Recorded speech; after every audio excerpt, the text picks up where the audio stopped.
ప్రభు యొక్క ఘనమైన నామాన్ని బట్టి ప్రతి ఒక్కరికి వందనాలు చెల్లిస్తూ ఉన్నాను.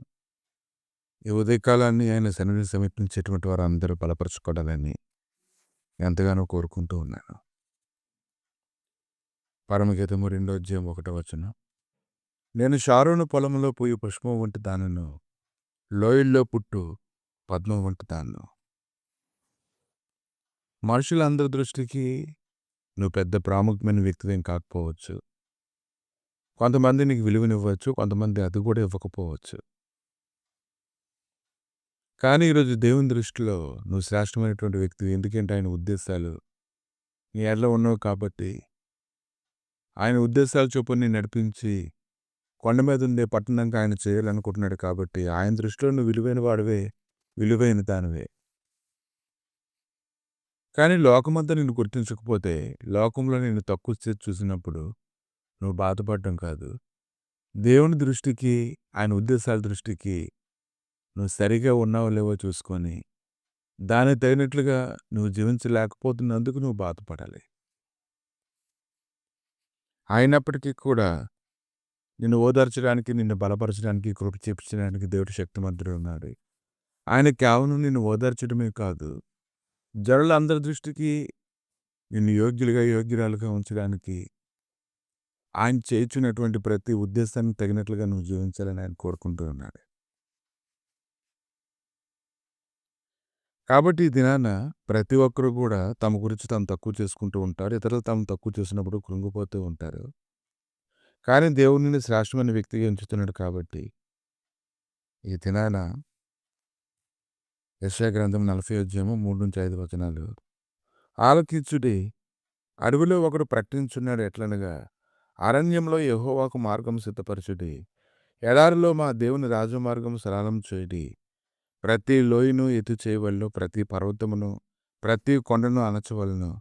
వంకరవి చక్కగాను, కరుకైనవి సమముగాను ఉండవలను. యెహోవా మహిమ బయలుపరచబడును. ఒకడును తప్పకుండా సర్వ శరీరులు దాన్ని చూచుదురు. ఈలాగున జరుగునని యెహోవా సెలవిస్తూ ఉన్నాడు.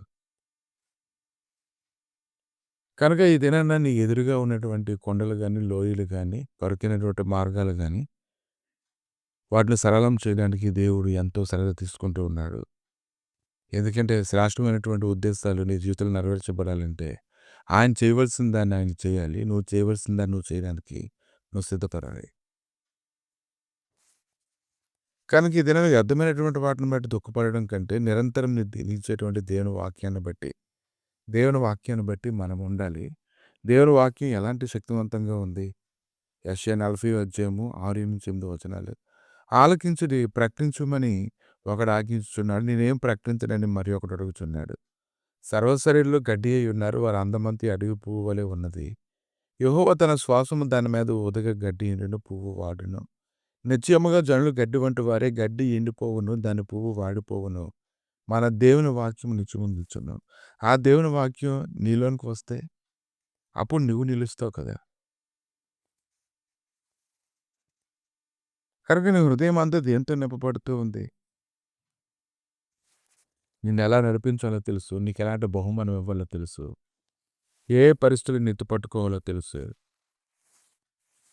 వ్యర్థమైనటువంటి దుఃఖపడడం కాదు, పనికిరాని దుఃఖం వల్ల ప్రయోజనం లేదు, ఆరోగ్యం పోవడం తప్ప.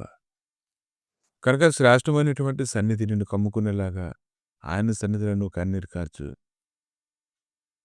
దేవునికి విరోధంగా ఉన్నావని నువ్వు తెలుసుకొని ఆయనతో నువ్వు సమాధానపడు. దేవాన్ని ఉద్దేశాల ప్రకారంగా నిన్ను పరిగెడతానని నువ్వు ఆయనతో నిబంధన చేసుకో. అప్పుడు ప్రభువు నిన్ను ఎంతో ఆశీర్వాదకరంగా మారుస్తారు.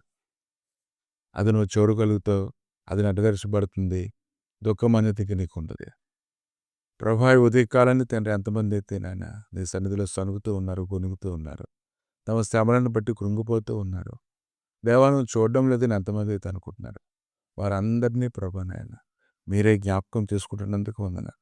వారిలో అటువంటి గ్రహింపగలిగినటువంటి ఆత్మ నుంచి నీ మయంతో నీ నడిపించమని, బలపరచమని, ప్రతిబద్ధమైన కీడులో తెప్పించమని, నీ సహాయకరమైన సన్నిధి మొదలుకొని సదాకాలం తోడుగా ఉంచి మీరే మహిమ గంట ప్రభావాలు పొందమని యేసుక్రీస్తు నామములో అడిగి వేడుకుంటున్నాము తండ్రి. ఆమేన్.